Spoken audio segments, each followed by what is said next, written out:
It is 5 o'clock somewhere, and you've tuned into Season 2, Episode 15 of BRC. For those of you who'd like to watch this episode, I highly recommend it. You can view Season 2 on our website, YouTube, and Spotify. I'm Carrie Moynihan, and in today's Tales from the Still segment, we step into a world where the rich flavors of bourbon intertwine with the vibrant strokes of artistry with Morgan Hancock, founder of Bourbon with Heart. Stay with us.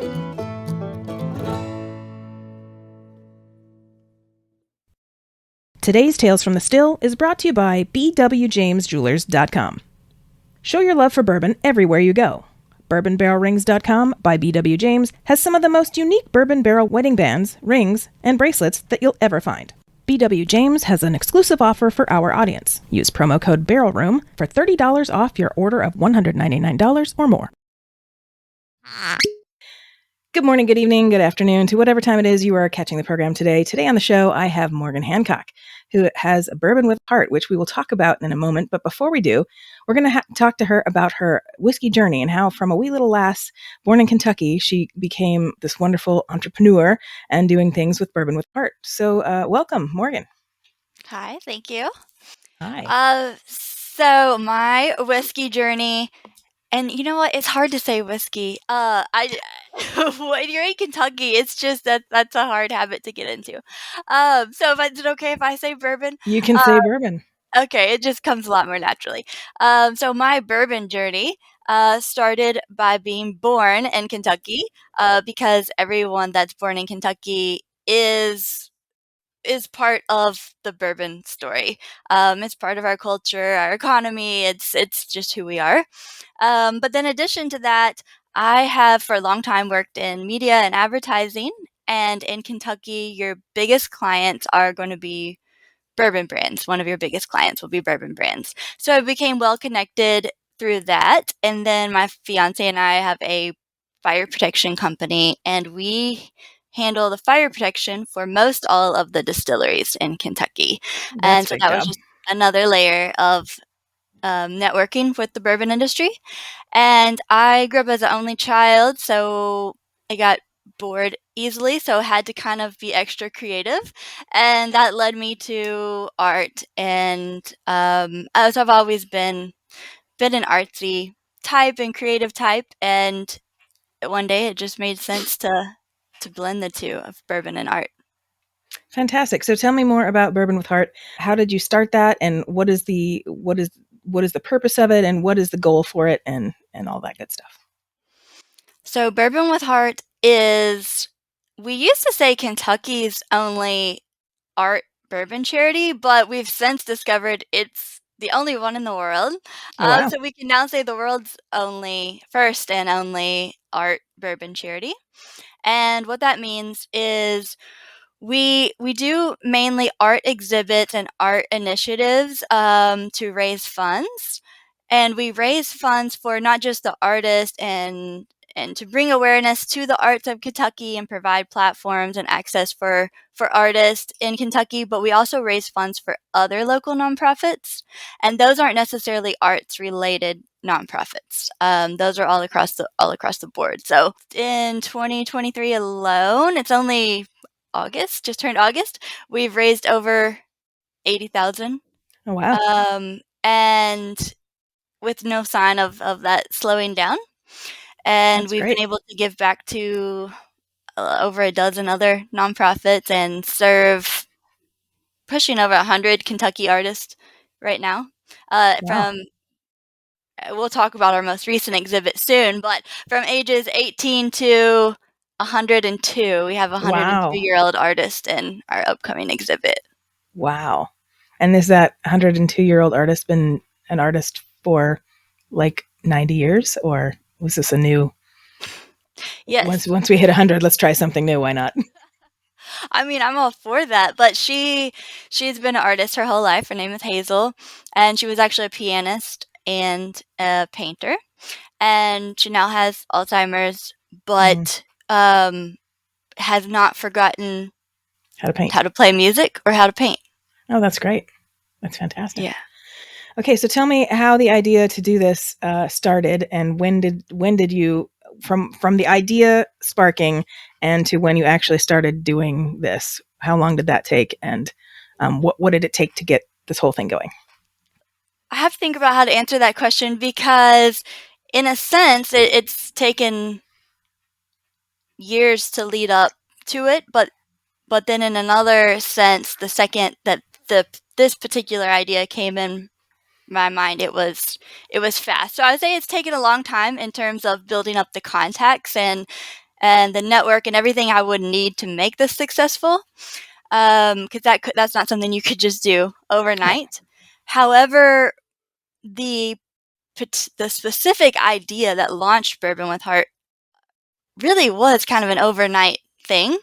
So I was walking down the street of downtown Louisville and saw a trash can, and it was just gross and ugly. And I was like, if we're gonna have trash cans, why can't they at least be aesthetically pleasing? I feel like that's a valid question.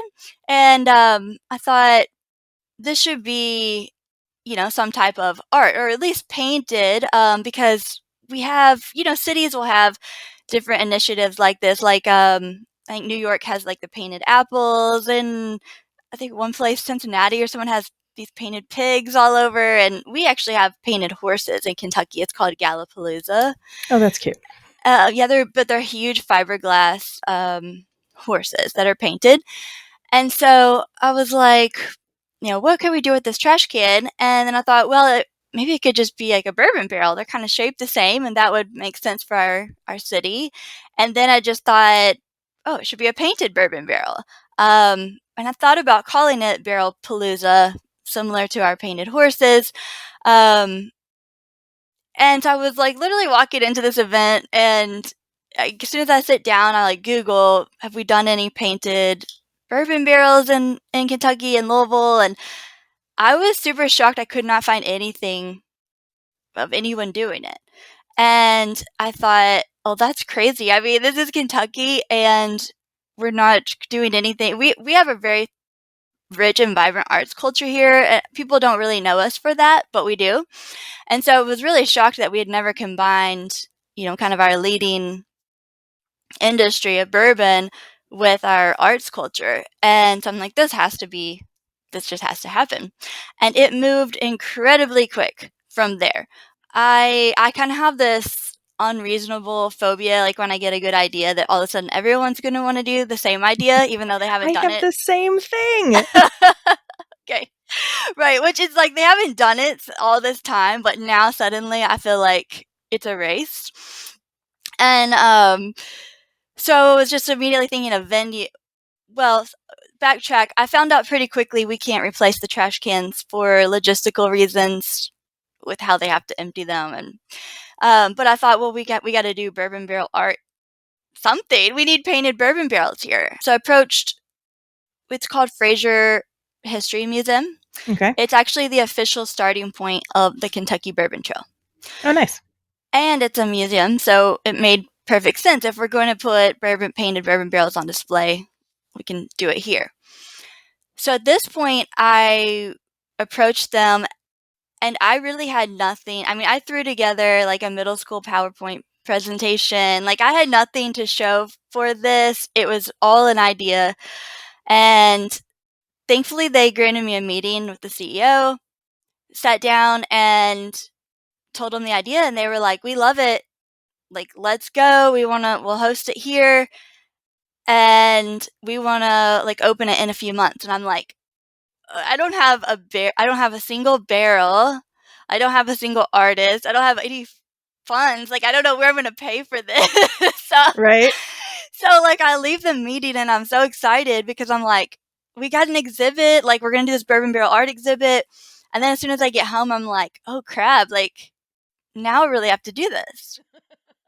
And I will say, I don't know if I would recommend starting a business that way, but on the other hand, it was fantastic because I was forced to get this thing off the ground.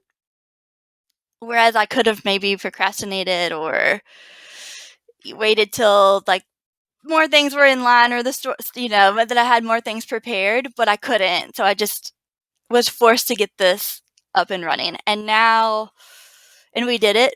And it was a huge success. And now we're on our 5th exhibit. Oh, wow. And we just got a new partnership with the Kentucky Bourbon Festival, and every day is just a new partnership, new opportunity. Yeah. So how many painted barrels have you had participate or been created during this process?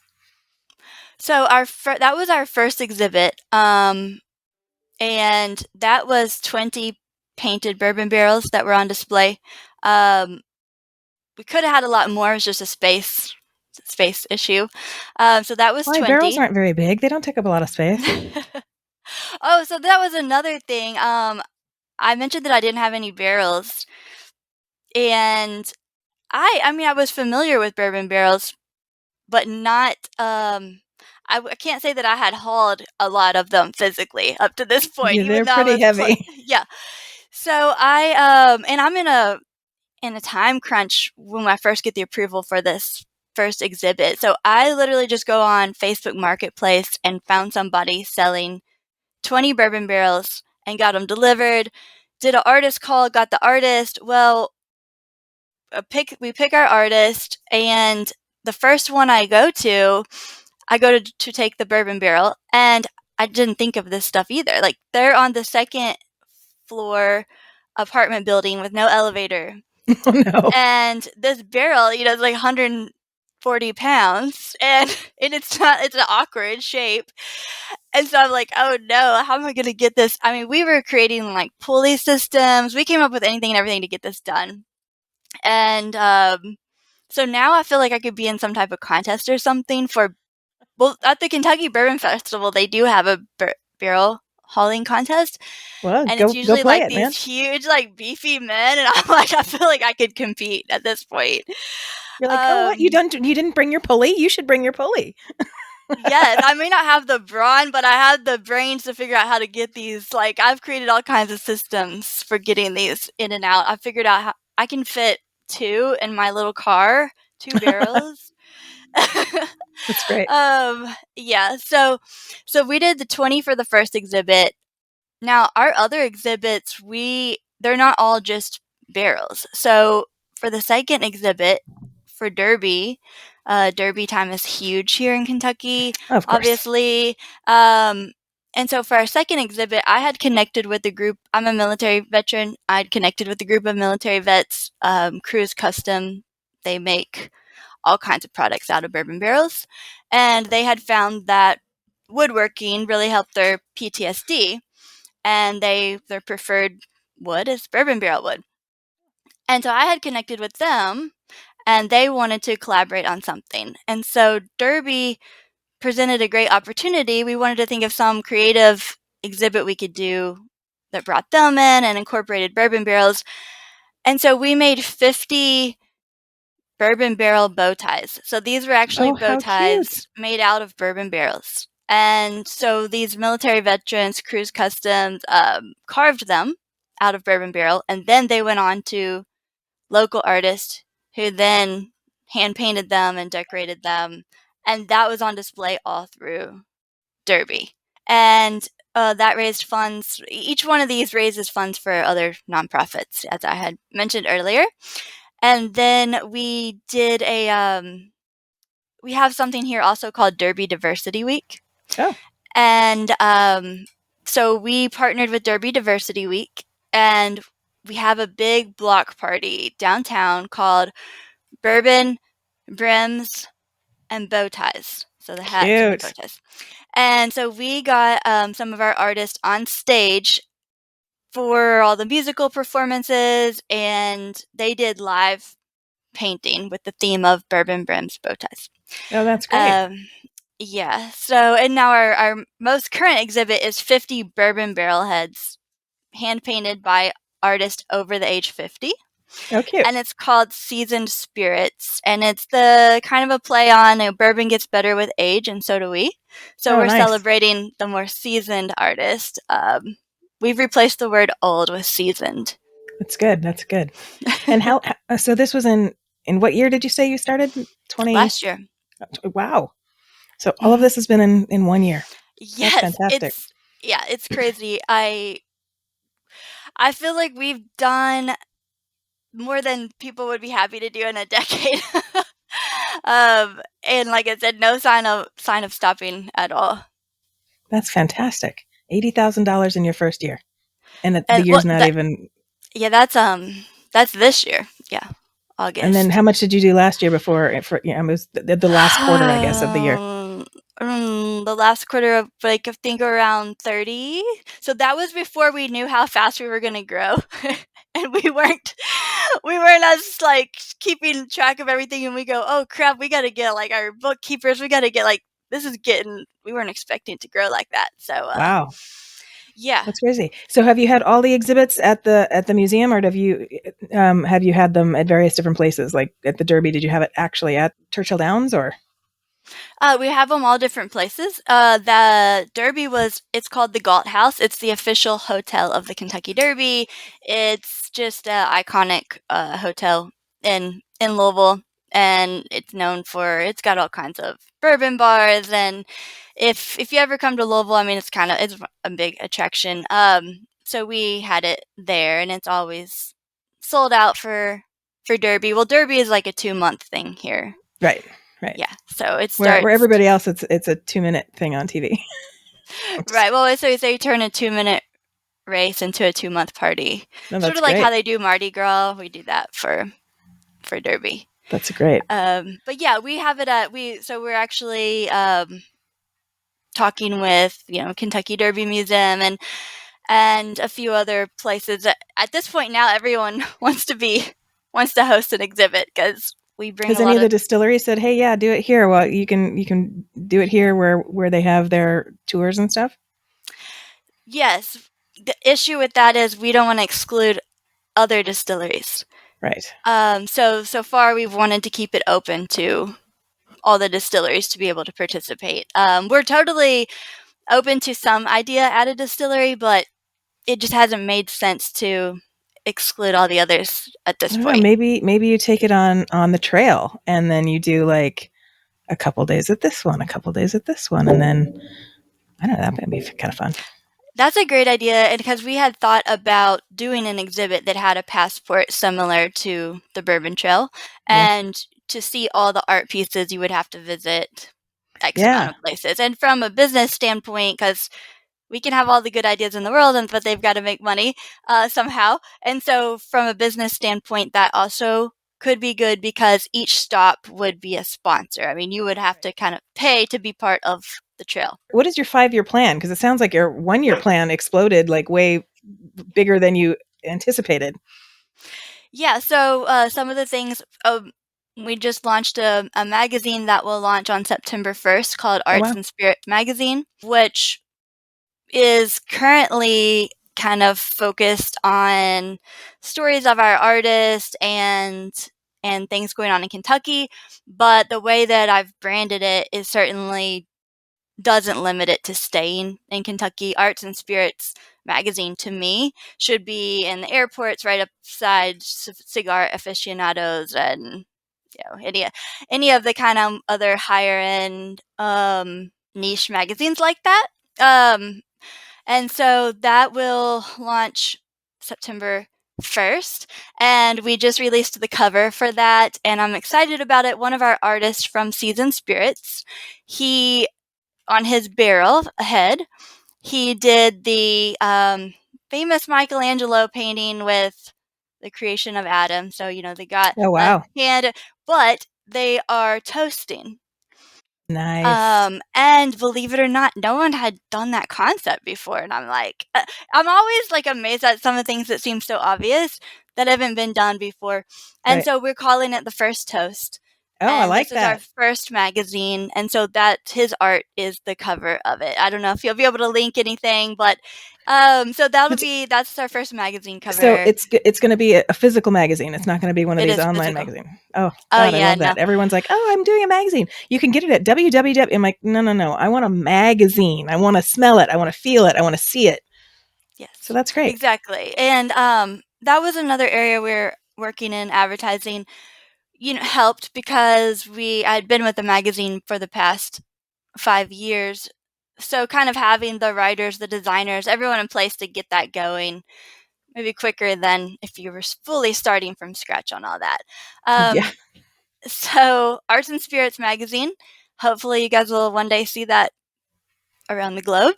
So so you're publishing, is it going to be in Kentucky only for the first publication, or Yeah. can people subscribe to it?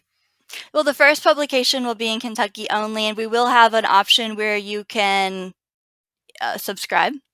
It would be mailed to you, but this first one is just really Kentucky. But as I said, when we're looking long term, we've branded it in such a way that it doesn't have to stay in Kentucky. Okay. So eventually we'll be all over. Fantastic. And then, like as I was saying, the Distillery of Art. So as an actual brick and mortar location, hopefully on Whiskey Row, downtown Nice place. Louisville. Yes, and it would be a place for tourists and locals alike to come and shop all of our bourbon art, and we'd have different galleries, but I'd also foresee live music and The whole experience. because we want, if you see we want to venture beyond. We're not just doing the fine arts. Like we've got Bourbon and Ballet coming up, Bourbon and Beethoven, and I don't know if you can see this, the theater. We have ideas for Bourbon and Broadway. Oh, nice. Right. So we should be in New York. Bourbon is becoming popular all over the world. It is. So I think. And do you guys do anything with rye? Because I know you got a lot of rye there in Kentucky too. Or is it just 100% bourbon? Oh no, I consider them in the same family. We will. The American spirits, yes. Actually, I prefer my old fashions with rye. So do I. Okay. Yeah, no, rye is welcome to our family. And in fact, we've had some organizations come with our exhibits and work with us that are creating the mocktails. Oh, nice. And the non-alcoholic bourbon. Well, bartending is an art. So, yeah, wow, this is all very, very exciting stuff. So all of your proceeds go to all sorts of different charities? Like you don't have one specific, you just share the wealth with everybody? Yeah. So we pick, sometimes we'll have 3 or 4 beneficiaries. Sometimes we'll have one, and it's all across the board. So I mean, our first, we had everything from Blanket Louisville, which is blankets for the homeless. We have a pretty big homelessness problem in Louisville, to a literacy program, for kids. They're building a private school here in West Louisville. It'll be tuition free to the students, but it's a private school, and that's in West Louisville. And if you're not familiar with Louisville, West Louisville is really known for crime, drugs, poverty. So it's hoping to kind of help break that cycle. To this current exhibit will benefit USA Cares, which is assistance for military vets. So I don't know if you know this, but more veterans have died from suicide post 9/11 than died in the war. Yeah. So this is really focused on that, and the National Parkinson's Institute. And one of our artists is actually the 2023 Parkinson's Institute Warrior of the Year. Oh, great. Which is cool and special because, if you're an artist, especially fine art artist, and you get that diagnosis, that's pretty, gonna shake your life up. My grandfather on my mom's side had Parkinson's, and my father had Parkinson's, but my grandfather was a jeweler, so he literally had to retire early because he couldn't do it anymore. So, well, then you totally understand. So, so he is pretty far along in his Parkinson's journey, and so it was a bit of a struggle, but he made 2 awesome bourbon barrel heads, and they've actually already been claimed and sponsored by the Kentucky Bourbon Festival, which will be coming in September. That's great. Well, this has been fascinating learning all about this stuff. I can't wait to read the magazine. I can't wait to get out to Louisville myself and see one of these beautiful galleries. how often do you have exhibits? Like, do you have a specific like cycle that you work on saying, okay, you guys have 3 months to do this? Or is it just kind of I think whenever it happens? our cycle is just nonstop. We just go every time we end one, we have another one. We're going to be at the Kentucky Bourbon Festival with 25 hand painted staves that will be in the VIP areas of the Bourbon Festival. Then for Christmas, we're doing Christmas trees with custom ornaments that will be sponsored by bourbon brands. That'll all be on display for Christmas on Main Street in Louisville. It's called Lights on Main. Cute. Yeah, and so we've got all kinds of. We're constantly doing exhibits. In our website, bourbonwithheart.org, we also always have a voting component to the exhibits. And so the public online can vote on their favorite design, and the winning artists, we let them choose a nonprofit of their choice that we also donate to. That's awesome. Well, this sounds like a very, very great project, and I'm very happy that I was able to talk to you about it today. And I would love to keep following you guys and seeing all the beautiful art that comes in the years to come. Thank you. That does it for today's show. To read notes on this episode or learn more about our guests, please visit barrelroomchronicles.com. Want to interact with the show or have questions for our guests? Then ask them on our socials or send us an email through our website. Or better yet, leave us a voicemail on our website, and your recording might be played in our new Speakeasy segment. If you like what you heard, please rate and subscribe to the podcast. If you really liked it and you want to show your support, buy us a whiskey through our Ko-fi site at ko-fi.com/BRC, or become an exclusive member of the Barrel Room Parlor, where you'll get exclusive content not seen anywhere else. If you work in the whiskey or spirits industry, or just have a deep passion for whiskey and want to share your spirits journey, register to be a guest through our website. Last but not least, please enjoy your spirits responsibly. Thanks for joining me. Until next time, Solangeava. Barrel Room Chronicles is a production of First Reel Entertainment and is distributed by Spotify for podcasters and is available on Spotify, Apple, Google, iHeartRadio, YouTube, Amazon, and wherever you enjoy your favorite podcasts.